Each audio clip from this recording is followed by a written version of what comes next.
9월 잘 봤어? 응. 잘 못 봤어? 9월 이거 조금 더 할게요. 자 볼까요? 아 이게 참 그래요. 그 선생님이 그 6월 문제도 풀어보고 9월 문제도 둘 다 풀어봤는데 6월 풀 때는 되게 기분이 좋았거든요 사실. 아 애들이 좀 잘 그래도 할 수 있겠구나 라는 생각이 들었는데 9월 평가원 모의고사 풀면서 아 씨, 애들이 많이 어려웠겠구나, 초반부터 조금 막혔겠구나 라는 생각을 조금 했어요. 몇 군데에서 그런 생각을 했었냐면은 이게 조금 일단 총평하고 나서 문제 조금만 살펴볼게. 우리가 6월 문제보다 더 중요한 게 9월 문제야. 거의 9월 문제에 나왔었던 형태로 수능 때 똑같이 나온다고 생각을 하면 돼. 그래서 앞으로 조금 그 영독에 있는 문제라든지 이런 게 빠질 게 조금 빠질 게 있을 겁니다. 알겠죠? 감안해 주시고, 자 일단 문제 조금만 보면은 난이도가 간만에 어렵게 나왔어. 왔어? 간만에 어렵게 나왔어 정말로. 우리가 난이도를 딱 봤을 때 2019년도 수능이 그나마 제일 어려웠다라는 수능이거든. 작년 수능은 조금 쉬웠고, 근데 재작년 수능이랑 조금 비슷한 난이도로 나왔고, 이게 시험이 조금 어려웠어요. 근데 여기서 제일 우리가 통수를 맞은 게 뭐냐면은, 봐봐, 이게 오답률이 제일 높은 문제를 딱 두 개를 딱 보면은 맨 처음에 뭐냐면은 이거 36번 지문이 있고, 그지? 36번 지문이 있고, 그리고 몇 번이야? 31번 요거 두 개. 근데 요거 두 개 이야기 먼저 조금 하면은 뭐냐면은 이게 사실 36번 지문이 오답률이 제일 높았어. 근데 웃긴 게 뭐냐면 이 문제가 연계 문제거든. 그래서 선생님도 사실 이 문제가 연계가 딱 된 게 딱 보여서 딱 보자마자 내가 수업했었던 내용이네 라는 게 머릿속에 딱 떠오르더라고. 그래서 봤는데 선생님도 푸는데 조금 오래 걸렸어. 생각보다 되게 헷갈리더라고. 그러면 그 이유가 뭔지를 우리가 조금 봐야 되고, 그리고 두 번째는 31번 문제인데 얘도 이제 연계가 됐지. 근데 얘는 어디서 연계가 됐냐면 수능 완성에서 연계가 됐거든. 근데 우리가 사실상 고3 애들은 수능 완성을 거의 못 봤을 거란 말이야. 그러니까 이거야 제일 중요한 게 뭐냐면은 이번에 연계된 7지문 중에서 뭐가 있냐면은 수능 그 영독에서 2개 됐지. 이거 다 들었지? 그치? 영독에서 2개 됐고 완성에서 5개가 됐어. 그치? 그러면 어려울 수밖에 없어. 사실상 거의 연계는 안 가지고 들어갔다고 봐도 되는 거고요. 완성을 학교에서 지금 안 다루니까, 그리고 상황도 시국도 시국이고 그래서 조금 어려웠고, 일단 그리고 연계가 됐던 최강 지문에서도 뭐야? 졸라게 어려웠다. 일단 이렇게 봐주시면 되고요. 일단 문제가 처음부터 막혔을 거라고 생각하는 건 뭐냐면은 23번 문제 때문이거든요.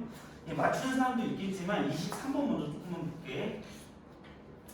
일단 여러분들이 그 현장에서 풀었다라는 가정하에 23번이 무슨 말인지 몰랐을 가능성이 되게 큽니다. 이게 단어는 알지만 컨벤셔널 위스덤이라고 하는 것도 이제 다 아는 단어예요. 통념이라는 단어고, 그리고 크레딧이라고 하는 단어도 알고, 그지? 웬만한 단어 다 오리지널 하면 독창성 이런 것도 아는데 해석했을 때 너무 무슨 말인지가 알기가 조금 힘들었지. 이게 왜 그러냐면 약간 추상적이기도 하고 그래서 어려웠고, 여기에서 막히기 시작해서 뭐야? 요거 두 문제도 어렵고, 제일 어려웠었던 게 이제 39번이랑 36번도 통수를 세게 맞았지. 그래서 우리가 이거를 문제를 선생님이랑 차근차근 볼 건데 어떤 식으로 수능을 준비를 해야 되는지 가장 표본 정답이 될 겁니다. 얘가 알겠죠? 일단 좀 볼게요. 일단 문제 보면서 이야기하는 게 제일 정확해요. 일단 21번 먼저 봅시다. 다 해설은 안 하고요. 중요한 질문만 좀 몇 개만 조금 봅시다. 자 일단 21번인데 선생님이 21번 한축적 의미추론도 지금 오답률 보면은 되게 높았지. 얘도 21번이 여기에 있죠. 그죠? 7번째로 높았고요. 이 친구는 선생님이 문제 유형이 크게 두 가지라고 했었어. 뭐냐면은 첫 번째가 밑줄친 문장 부분에 지시사나 대명사가 있는가. 이게 맨 처음에 딱 우리가 확인을 해야 되는 거야. 그래서 지시사랑 대명사가 있다라고 했을 때는 뭐냐면은 그 지시사가 가리키는 내용을 찾는 게 핵심이거든. 그래서 이 친구는 뭐야? 어떤 구체적인 정보를 누가 빨리 찾는가, 요런 내용이 되는 거고요. 지시사랑 대명사가 없을 때에는 그 친구는 진짜 함축적 의미를 물어보는 거야. 즉 뭐야? 주제를 물어보는 거야. 근데 여기서 우리가 알 수 있는 게 첫 번째가 뭐냐면요. 자, 빈칸이 이제 요 문장이지, 그치? 빈칸이 요 문장인데, 자, don't know the box, don't knock the box. 그 박스를 두드리지 마라 이렇게 나왔는데, 일단 앞뒤 문장이 지시사 연결사 없는 걸로 봐서는 이 친구는 무조건 주제 문제야. 알겠지? 근데 봐봐, 6월 문제, 그치? 9월 문제 둘 다 뭘 물어봤냐면 이때도 주제를 물어봤고, 그치? 이때도 주제를 물어봤거든. 그치? 그래서 수능 때 그럼 뭐가 나올 확률이 제일 크냐면 사실상 주제 물어볼 확률이 제일 커요. 알겠지? 그래서 우리가 선생님도 이거 저번에 수업 시간에 얘기했었지만 뭐냐면 2019년에 주제 물어보고 주제 물어본 다음에 주제 문제가 나왔거든? 근데 2020년도에는 구체적인 사안을 한번 물어봤어, 6월에서. 근데 또 주제 물어봤어. 이렇게 이해갔지? 그러면 올해도 거의 주제 나올 확률이 높다고 보시면 돼요. 이 문제는 심플하게 가는 거야. 주제 찾는 거야. 알겠지? 자, 가보면 선생님이 주제 찾을 때 제일 중요한 게 뭐였었냐면 얘들아, 봐봐. 자, 우리가 주제를 찾을 때 제일 중요한 게 뭐야? 야, 여러분들이 제일 많이 공을 들여야 되는 부분이 어디야? 주제 찾을 때? 그러니까 약간 그 강박관념이 있어요, 여러분들이. 뭐냐면은 이게 주제 찾을 때 영어에서 제일 중요한 게 첫 문장이거든? 왜 그러냐면은 내가 첫 문장을 이해를 못 하잖아. 그러면 뒤에 아무리 읽어도 이해가 안 가. 그냥 처음 보면 영화 생각하시면 돼요. 아니면 소설책이나 소설책 중반부터 읽으면 이해 안 가잖아. 그거랑 똑같은 거야. 첫 문장에 얘들아 적어도 20초 정도는 투자를 해줘야 돼. 그냥 정확하게 이해하면은 어차피 나중에 조금 빨라져. 글이 전체적으로 보이기 때문에 이 문장도 비슷합니다. 일단 한번 볼게요. 자, 첫 문장이 여기지. 정확하게 일단 해석을 해보면, 자, by expecting 기대함으로써 이거지, 그지? 자, what's likely to happen next? 다음에 무엇이 일어날 가능성이 있는가를 뭐하는 거야? 기대함으로써지, 그지? 기대함으로써 당신은 뭐한다? prepare for 준비를 합니다. 뭐를요? The few most likely scenarios. 자, 두 개입니다. likely라고 하는 게 지금 이 문장에선 scenario라고 하는 명사를 꾸몄잖아. 그치? 이때 likely는 가능성이 있는 이런 뜻이야. 그치? 그러면 다음에 무엇이 일어날까를 기대할 때 우리는 뭐야? 다음 시나리오를 준비를 한다. 그래서 이거 볼게요. so that 뭐뭐 하기 위해서지? 그치? 뭐 하기 위해서 당신이 자, don't have to figure, 그죠? figure out 했으니까 figure out이 그냥 understanding이잖아. 그치? 그러면 당신이 뭐? 여러 가지 것들에 대해서 이해할 필요가 없도록 시나리오를 미리 짠대. 자, 그리고 뭐야? therefore 있으니까 조금만 더 읽어보자. 이게 되게 중요한 거니까. 그러므로 it's not surprise가 놀랄 일이 아니야. 뭐 할 때? 아, 레스토랑에 있는 알바생이 당신에게 메뉴판을 주는 건 놀라운 일이 아니야. 자, 봐봐. 이게 첫 문장에서 무슨 얘기가 나왔냐면 얘들아 봐봐. 두 가지야. 자, 우리는 보통 주제 문제 풀 때 다 똑같이 적용을 합니다. 이게 올해 요게 조금 중요할 것 같아요. 첫 문장에서 부정문이 나오는 경우가 있고, 그러니까 부정문이라고 하는 게 약간 부정적 뉘앙스를 띈 거야. not이나 never가 들어갔다가 아니라, 알지? 자, 부정이 있고 긍정이 있어. 알겠지? 이 두 가지 패턴 잘 기억해놔요. 부정이 있고 긍정이 있는데 이 부정이라고 하는 건 뭐냐면 보통 그래서 문제점을 이야기를 하는 거야. 오케이? 문제점을 이야기를 하는 건데 예를 들어서 첫 문장을 딱 읽었어. 맞아? 근데 요즘 날에는 환경 문제가 엄청나게 심각해졌다. 이런 문장이 딱 나와서 해석을 하고 이해를 했어. 그러면 여러분들 머릿속에서 뭐가 딱 돌아가야 돼? 두 가지 시나리오가 딱 떠올라야 돼. 시나리오 라인인데 두 가지가 딱 생각이 나야 돼. 뭐냐면 첫 번째 문제점이 나왔어. 그러면 이거에 대해서 해결을 해주냐 아니면 해결을 안 해주냐 이 딱 두 가지로만 전개가 돼요. 이야기가 무조건. 이건 내가 수업 시간에 얘기했어요. 문제점이 나오면 해결을 해주냐 안 해주냐에 따라서 비평문이 될 수도 있고 이게 비평문이에요. 그렇죠? 문제를 해결을 안 해줬잖아. 그치? 이거는 뭐야? 이게 주장문이에요. 아, 요런 식으로 해결을 해야만 한다 이거잖아. 그치? 두 가지가 있을 거고, 자, 반대로 긍정문으로 출발을 했어. 그러니까 이게 문제점이 아니야. 일반적인 정의야. 이럴 때도 두 가지입니다. 알겠죠? 첫 번째는 뭐냐면 그 뒤에서 예시가 나오는 경우가 있고, 그치? 첫 번째 문장 딱 준 다음에 예시를 하는 경우가 있고, 아니면 반박을 하는 경우가 있어. 오케이? 반박을 하는 경우가 있습니다. 그래서 자 긍정문을 줬어. 즉 뭐 좋다 이런 게 아니라 그냥 일반적인 문장을 딱 주고 예시가 들어가면 뭡니까? 이 친구는 논증이라고 해서 그지? 논증이라고 해서 그냥 첫 문장 그 위에 있었던 문장을 주제로 말할 가능성이 높아요. 논증이니까. 근데 반박은 뭐야? 이거는 대조를 통해서 주장을 하는 거지. 가장 대표적인 구조가 뭐야? 일반적인, 그러니까 긍정이라고 하는 건 문제점이 아니라는 거. 예를 들어서 통념이 나오면 반박하고 주장 펼치는 거 있지? 대표적으로 이런 구조입니다. 알겠죠? 그럼 잘 봐봐. 이 문장을 여러분들이 딱 느꼈을 때 뭘 느꼈어야 되냐면은 첫 문장이 부정문이 아니지. 그러니까 문제점이 아니야. 그치? 그 다음에 뭐 나왔어?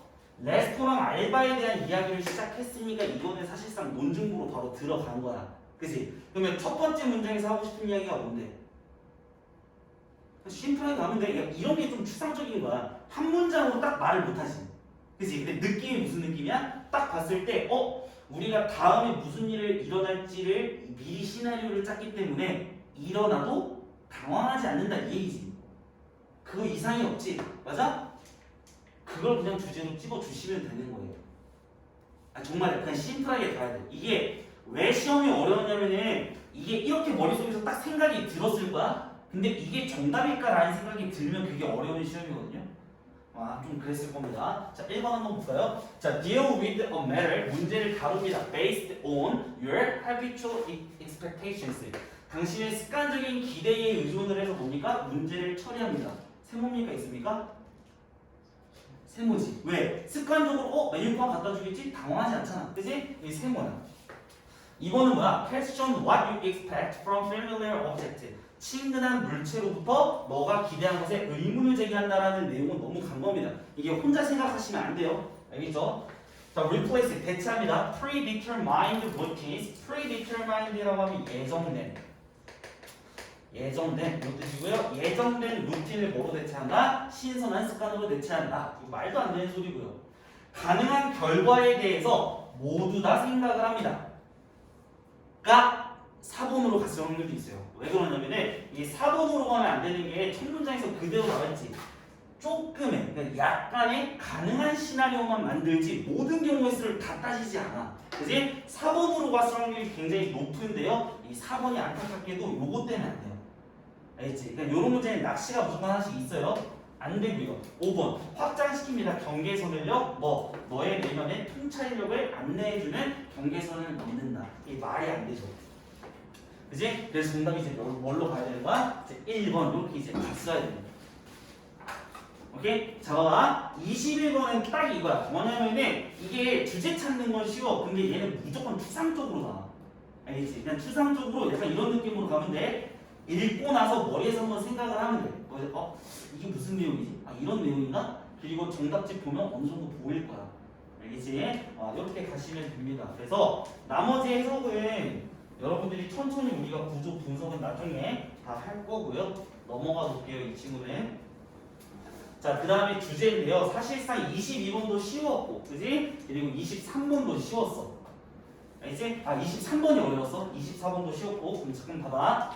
일단 22번은 이게 왜 쉬웠냐면은 우리가 흔히 딱 알 수 있는 친구야. 그지? 음악이 주제라는 거 알 수 있어. 자, 음악은 인간의 예술적인 형태인데 설명이 들어갔지.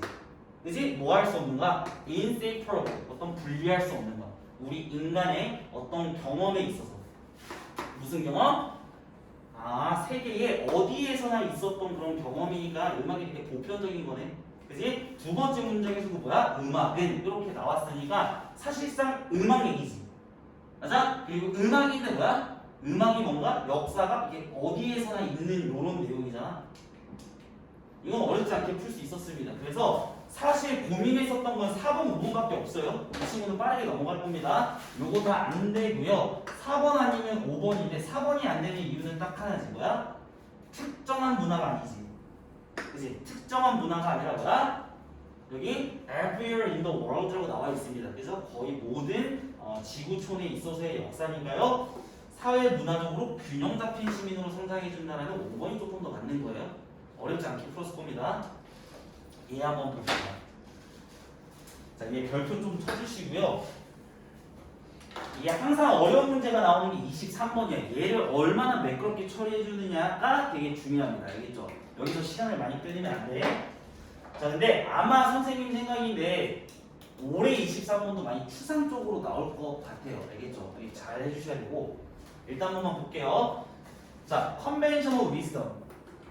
그죠? 자, 여기 이제 주어고요. 자, 서구에서의 어떤 conventional wisdom이라고 하면 전통적인 지혜지.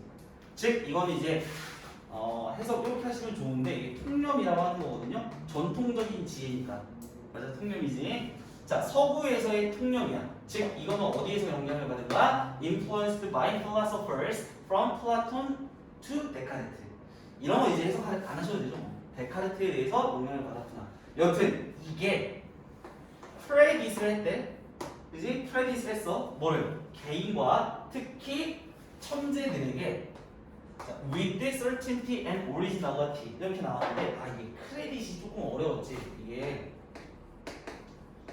자, 얘들아 이게 크레딧이라고 하는 게 우리가 명사로는 굉장히 많이 쓰잖아. 그치? 신용이라는 뜻이야. 신용. 알겠지? 신용이라는 뜻인데 이게 동사로 쓰이잖아.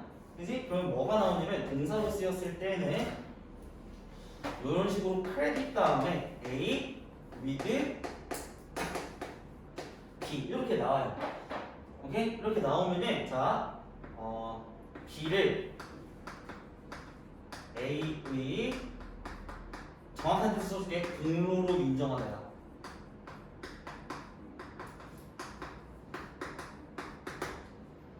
이런 게 어려워. 그러니까 이런 게 여러분들이 나올 때마다 조금 챙겨 주셔야 돼요. 사실 이게 정확하게 해석이 됐으면 조금 풀만 했는데 이게 첫 문장의 해석이 안 됐을 거야. 그걸 가정하고 우리가 조금 보는 거야. 자, 그래서 통념이라고 하는 것은 맞아? 자, individual and especially 특히나 천재들에게, 그치? 개인이나 천재들에게 뭘 돌린다? 이것에 대한 공로를 얘들이 인정을 하는 거니까 결국 뭐냐면은 개인들이 있지. 개인이 있고 창의력 아니면 독창성 이런 게 있지. 이게 누구 때문에 만들어진 거야? 개인의 탓에 돌리는 거잖아. 맞아? 그럼 개인이라고 하는 것 때문에 창의력이나 독창성이 나왔지. 근데 이게 지금 무슨 말인지 잘 모르겠지. 그치? 이게 잘 무슨 말인지 모르겠는데 일단 여기서 강조하는 부분이 얘랑 천재들이었는데 요거 알기가 조금 힘들어요. 이럴 때는 그냥 좀 가시는 거예요. 알겠죠? 자, 사회랑 문화적인 영향력, 사회의 문화적인 영향력과 어떤 대의명분 이런 것들은 자, are minimized 축소가 되고요, ignored 무시가 되고요, eliminated 뭐야? 제거가 됩니다. 뭐로부터요? From consideration at all 어떤 전혀 consideration 고려사항. 자, 고려사항으로부터 뭐가 된다? 완전히 배제가 되고 축소가 되고 한다라는 거지. 그지? 그러면 여기에서 개인이 중요하다고 했지. 맞아? 근데 이것과 동시에 뭐라고 했어? 개인이 중요하기 때문에 사회나 오케이? 사회나 문화적인 요소 있지. 맞아? 요거를 뭐 한대? 개인이 있기 때문에 얘네들을 고려를 안 한대. 이게 됐어? 조금 어렵죠? 자, 일단 근데 어찌됐건 간에 부정문은 아닙니다. 그래서 부정문이 아니고요. 어떤 거에 대한 정의를 내려주고 있는 거잖아. 그지? 그러면 뭐가 나온다라고 했었냐면 선생님 얘기 잘 기억해. 이렇게 얘가 무슨 말인지 모르면 무조건 예시 나오거나 그러니까 우리가 얘가 이해가 안 가면 예시에서 이해를 하면 돼. 알지? 아니면 뭐야? 반박구조 무조건 나온다고. 얘가 문제점은 아니잖아. 그지? 그냥 이거 내려가라고. 이게 이해가 안 돼도. 알겠지? 생각은 자, 독창적이거나 관습적이거나 여튼 이러한 생각들은 뭐야? are identified with 뭐가 된다? identify는 동일시하다 이런 뜻이니까 동일시가 된대. 즉, 쭉 읽어보면 생각이 뭐랑 동일시 된다고? 개인이랑 동일시가 된대. 그래서 계속 지금 강조하고 있는 부분은 어디야? 어찌됐건 간에 지금 개인을 계속해서 강조해주고 있는 부분이네. 그지? 자, 그리고 특별한 것들. 어떤 개인들 자체가 특별한 것. 오케이? 개인들 자체가 특별한 것이다. 이거야. 알지? 그러면 또 개인이 특별한 것이다. 생각이 개인이고 개인이 특별한 것이다. 계속 그 얘기만 하고 있습니다. 뒤에 보셔도 똑같아요. 개인적인 인간들이 사회 구조다. 그죠? 개인적인 인간들이 그 자체로서 사회적인 구조래. 맞아? 쭉 읽어보니까 대조 있어 없어? 일단 대조가 없어. 맞아? 그러면 그냥 이 내용 집어넣을 가능성이 크단 말이야. 그래서 뭐야? 이게 개인이잖아. 그치? 일단 여기 제일 중요한 거잖아. 근데 사회적인 본성에 대한 인식은 개인에게 내재되어 있다. 지금 뭐야? 사회가 개인이다. 지금 이 얘기거든. 천지가 조금 어려워요. 일단 이거 세모입니다. 자, 2번. Ways of feeling gap between individuality and collectivity. collectivity. 이 단어 중요하다고 했었고 선생님이 수업 때. 맞아? 이게 뜻이 뭐야? 집단이지. 집단이지. 맞아? 근데 집단을 강조하는 게 아니잖아 얘는. 그지? 이 2번 안 되지. 자, issue with 문제인데 무슨 문제냐면 독창적인 생각을 관습적인 생각으로부터 떨어뜨려내는 거야. 얘가 선생님 생각에는 오답률이 제일 높았을 것 같아요. 일단 이따 얘기해 드릴게요. 4번 인정하는 건데 진정한 자아를 뭐야? 인정하는 거야. 자, 인바디는 끼워 넣다야. 이게 끼워 넣다인데 인간의 유전자에 끼워 넣어진 개인을 인정하는 거. 자, 이거 앞에까지는 괜찮은데 얘가 아닙니다. 알겠죠? 유전자가 중요하다고는 얘기 안 했습니다. 알겠죠? 개인 중요하다고 했어. 5번 개인에서 자, interred 뭔가 이제 엮여 있는 느낌이네. 그지? 개인주의에서 이거로 넘어가라? 아니지. 개인이 제일 중요하지. 맞아? 그러니까 얘도 안 되는 거야. 그러면 우리가 만약에 고민을 했으면 1번, 3번에서 고민을 하는 게 맞거든요. 그럼 잘 봐. 만약에 너네가 이렇게 고민이 됐어. 알겠지? 고민이 됐어. 그러면 어떻게 해야 돼?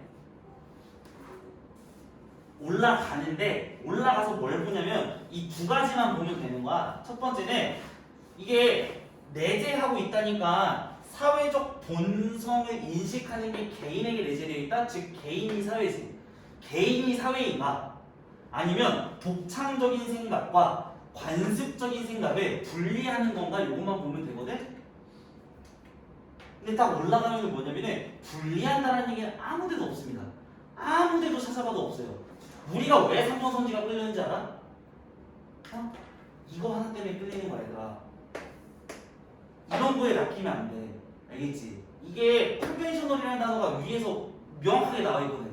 맞아? 그러니까 우리가 자꾸 친숙한 걸 찾으려고 한단 말이야. 정확하게 잘 생각을 해야 돼. 글이 추상적이면 추상적일수록 이렇게 머릿속으로 조금씩 계속 그림을 그려봐야 돼. 이게 조금 힘들면 사실 이거 풀기가 힘들죠. 난이도가 어려워졌을 때. 그죠? 어려운 문제죠. 하나만 더 봅시다. 주제 문제 맞아. 자, 얘도 그렇게 어렵진 않았을 거라고 생각을 합니다. 알겠죠? 자, 뭐냐면 주제를 찾으라고 했었는데 얘는 조금 간단하게 선생님이 문제 풀 때 보통 이렇게 풀거든. 봐봐. 이게 아까도 선생님이 이제 다른 애들한테 이 얘기를 했었는데 수업을 할 때 이렇게 집중해서 읽을 거 아니야. 맞아? 집중해서 읽으면 얼추 이게 무슨 말인지 머릿속에 들어온단 말이야. 일단 기본적으로 독해내게 되면 무슨 말인지 들어오면 훑어 보는 거야. 이게 내 말이 맞는지를 검증하는 단계라고 생각하면 돼. 알겠지? 그러니까 요것도 딱 보고 나서 봐봐. 발견이야. 자, 봐봐. 발견인데 인간의 지식이 맞아? is not 뭐뭐가 아니야. 자, 그리고 결코 그렇게 될 수도 없고 완벽하게 정확할 수가 없다라는 발견이지. 그러니까 인간이라고 하는 게 뭐야? 완벽할 수가 없다라는 발견이 has had humbling and perhaps a calming effect. humbling을 조금 헷갈렸으면요, 이거만 보면 되잖아요. 뭔가 진정시키는 효과가 있었다. 뭐? 현대인들의 영혼을, 즉 현대인이지 그냥 현대인들을 조금 진정시키는 효과가 있었다. 라고 했지. 맞아? 첫 문장이 무슨 얘기야 이게?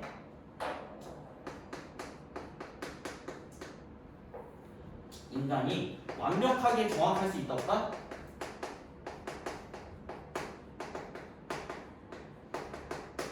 이거지. 맞아? 그리고 이게 뭐였어? 아, 그럼 진정시키는 효과가 있었네. 맞아? 이게 이해가 가잖아, 그치? 여기 이해가 가면은 밑에 딱 보자마자 뭐야? 19세기 이야기를 시작하니까 사실 했던 얘기 계속 할 거란 말이야. 이게 만약에 역점이 없다라면 하는 얘기 계속 할 거야. 이 얘기 계속 할 거야. 알겠지? 마지막에 쭉 가가지고 여러분들이 빠르게 체크해야 되는 게 여기 요약을 해놨잖아. 맞아? 이게 눈에 들어왔으면 빨리 풀 수 있었을 거야. 실제로 너네가 문제 풀 때 얘가 보였어야 돼. 알겠지? 얘가 이게 딱 보였으면은 뭐야? 이거 읽어주고 정확하게 찍으면 되는 거야. 봐봐. 이 문장이 그대로 들어가는 겁니다. 우리는 결코 알 수가 없어. precisely 정확하게 알 수가 없어. How high is the highest mountain? 그 산이 얼마나 높은지는 정확하게 알 수가 없지. 그러니까 완벽할 수 없다 이 얘기지. 맞아? 완벽할 순 없지만 우리는 계속해서 확신을 해야 되고 우리가 그럼에도 불구하고 꼭대기에 올라갈 수 있다고 확신을 해야 되지. 맞아? 완벽할 수는 없지만 그리고 올라갈 건 확신하고 있어라 라는 얘기지. 그러면 정답은 몇 번? 1번입니다. 1번. 알겠죠? 왜? 자, 꼭대기란 뜻이야. 서밋이. 알겠지? 근데 뭐야? 아직 도달은 하지 않았지. 꼭대기인데 아직 도달은 하지 않았어. 아, 지식으로 가는 onward 진행 중인 여행. 이거 괜찮죠? 산을 넘어라. 하나지만 거대한 성공으로 가는 단계다. 이 얘기를 하고 있는 게 아니지. 이 지식에 대한 이야기잖아. 왜 몰랐어? 인간의 지식. 인간의 지식은 완벽하게 정확하지 않다니까? 지식에 대한 이야기야. 그지? 그리고 얘는 성공으로 가는 단계는 아닌 것 같고. 그지? 그리고 뭐야? 부분을 전체로 통합하는 과정. 즉, 완벽할 수 없다니까? 그지? 4번. 함께 살아가는, 이건 찍으면 안 되지? 그지? 함께 살아가는 거 아니야. 야, 아마 헷갈렸으면 3번인데. 5번. The two faces. 지식의 양날의 검. 이거 말도 안 됩니다. 그죠? 그래서 이해입니다. 알겠죠? 자, 근데 요번 시험이 조금 특징이 있는 게 매력적인 오답을 참 잘 만든 것 같아. 정말 잘 만든 것 같아. 이게 24번까지 푸는 와중에서 계속 2개씩 걸리거든? 근데 보통 같은 경우는 여러분도 풀어봐서 알겠지만 이번 6월 이런 거 거의 없었습니다. 그냥 웬만하면 하나로 그냥 딱 수렴 돼요. 그리고 지금까지도 그래왔고 근데 요즘 보면은 지금 문제 자체가 그렇게 어렵지는 않은데 이런 게 조금 헷갈려요. 알겠지? 그거를 조금 잘 보셔야 됩니다. 그래서 요즘 이제 요걸 딱 보고 나면은 느껴지는 게 두 가지가 혼동됐을 때는 여러분들 생각하지 마시고 시간이 조금 더 들어도 무조건 지문으로 다시 가서 확인을 하는 좀 습관을 기르세요. 좀 선지가 헷갈립니다. 알겠죠? 자, 한 문제만 더 보실게요. 자, 29번인데 이거 좀 어이가 없었지 사실 29번이 어법 문제인데 이게 사실 진짜 어이가 없었어. 선생님은 딱 보고 나서 뭐지? 했어. 진짜 뭐지? 했어. 왜? 정답이 1번이야. 나 그래서 약간 좀 깜짝 놀랐어. 원래 문법 문제는 보통 후반에다가 주는데 여러분도 그랬을 거야. 딱 보고 나서 뭐야 이거 1번 맞나? 혹시 뭐가 숨겨져 있지 않을까? 이 생각을 좀 했을 겁니다. 근데 사실상 문제도 엄청나게 쉽게 풀려. 왜? 이게 위치면 그지? 앞에 명사도 있고 뒤에 뭐 나와야 돼? 불완전한 문장 나와야 돼. 아주 기본 수준의 문제입니다. 최고는 인식이 된다.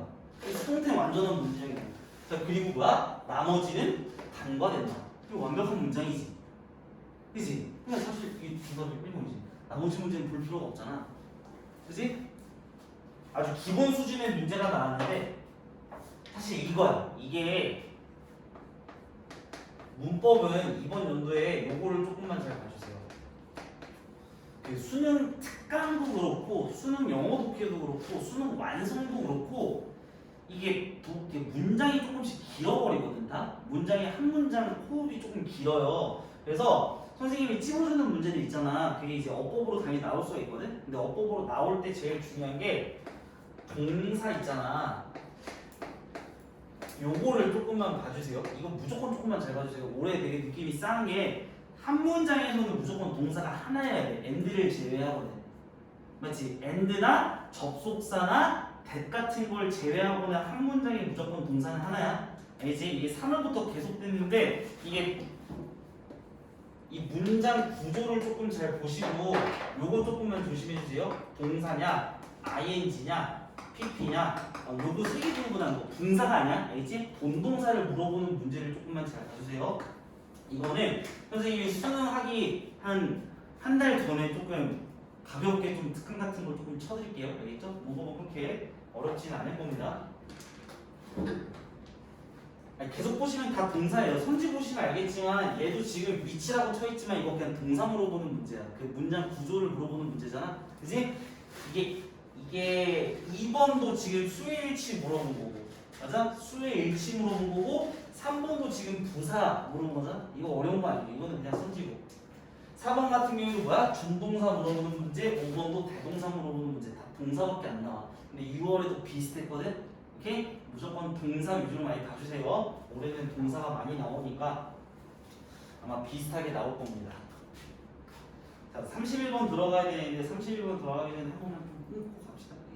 조금만 5분만 쉽시다. 잠깐만.